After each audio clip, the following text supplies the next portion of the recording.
Una-una tayo natutuwa na nangyari na finally yung pinagkakaantay-antay ng mga pamilya ng biktima, no? Ito na yung isang napakalaking hakbang tungo sa hustisya.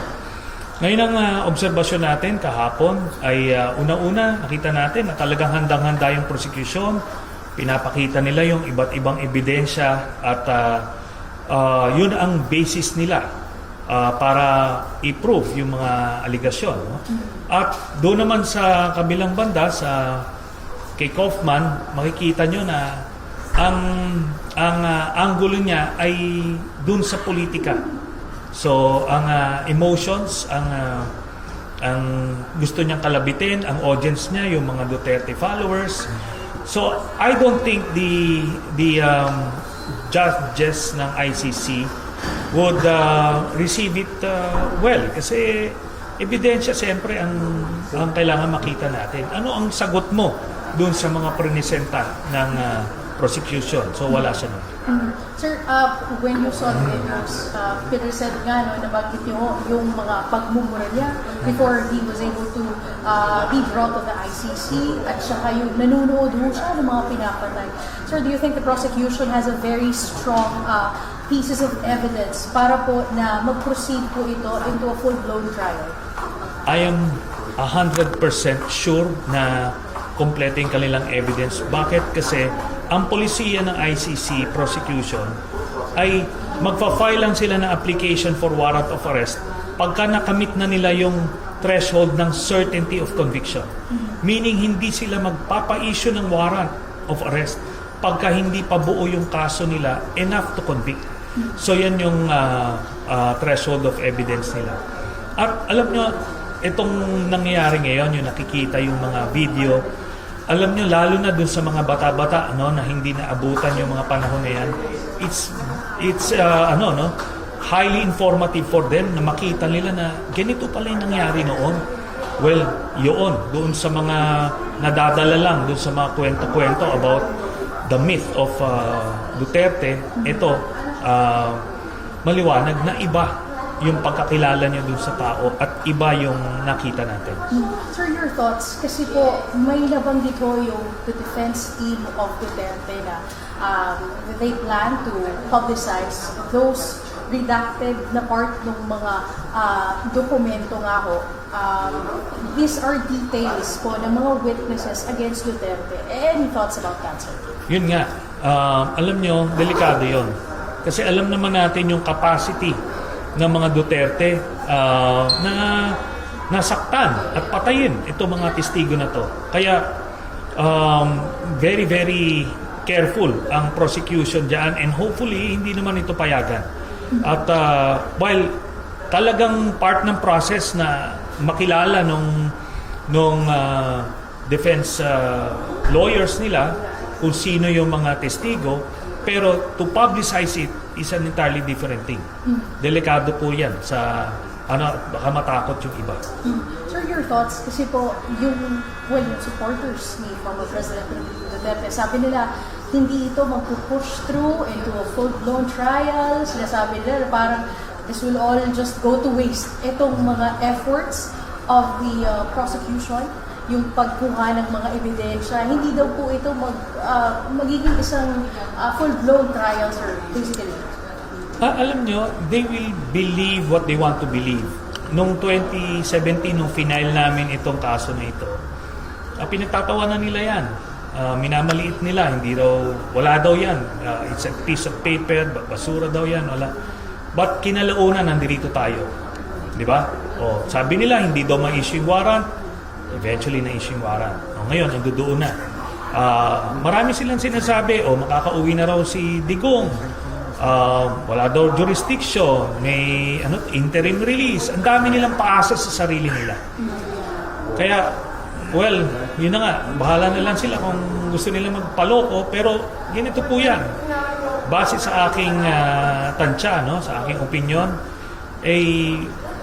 panghabang buhay na makukulong na si Duterte dahil sa mga krimen na ginawa niya sa mga Pilipino.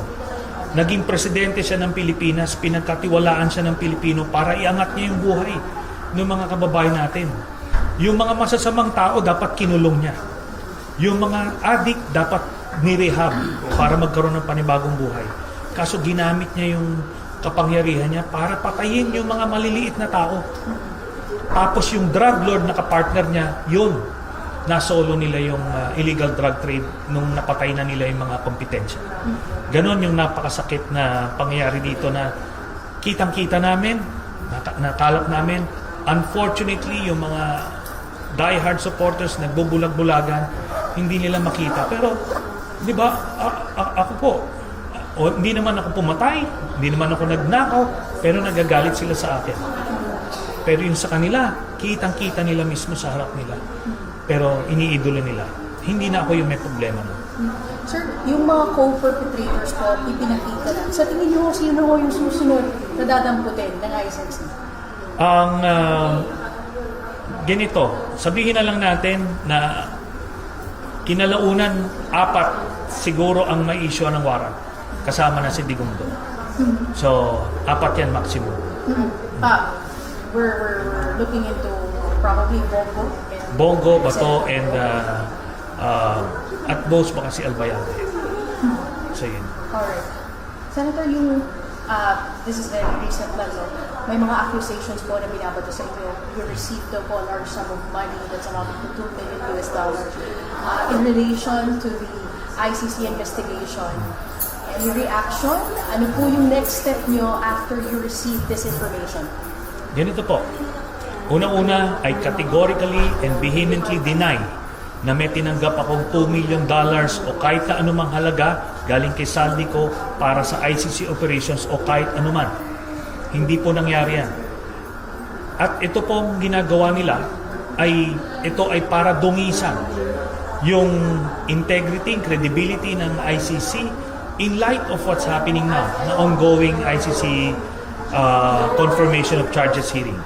Kung makita nyo, the past several months na pinag-uusapan tong mga mali-maleta na yan, ni isang ugong tungkol sa ICC, wala naman lumabas. Then suddenly, sa ngayon, eksakto, biglang lumabas ito. So talagang ginawa nila ito, dinisenyo nila ito to divert the attention, to tarnish the credibility of the ICC. Pero hindi natin papayagan yan. Kakasuhan ko sila ng cyber libel at hindi lang yan. Bukod pa riyan, I am sure itong ICC ay kakasuhan din sila ng obstruction of justice for violating Article 17 ng Rome Statute. Mabigat yung ginawa nila. Akala nila, simple-simple lang yan. Kailangan nila managot dun sa kanilang ginawa. Sino-sino ito, sir? Kakasuhan ko si Levi Baligod, yung mga dating sundalo, si Mike Defensor, Jay Sonsa at yung mga taong nagkakalat nitong malicious line na ito. So hindi ko sila palalagpasin dito. Sir, sorry, on another topic naman po. I know it's a bit far from now, pero on 2028, do you plan to run again for government office? Hindi po. I'm not inclined to run. O focus tayo dito sa mga kailangan natin gawin. But for sure, tutulong tayo dun sa tamang kandidato na mapipili ng middle forces. Currently, you already have individuals na inaayin niyo po na sila po yung magiging kandidato niyo. Ang pinagpipilian ng middle forces ngayon ay si Senator Risa, Senator Bam at si Mayor Lenny.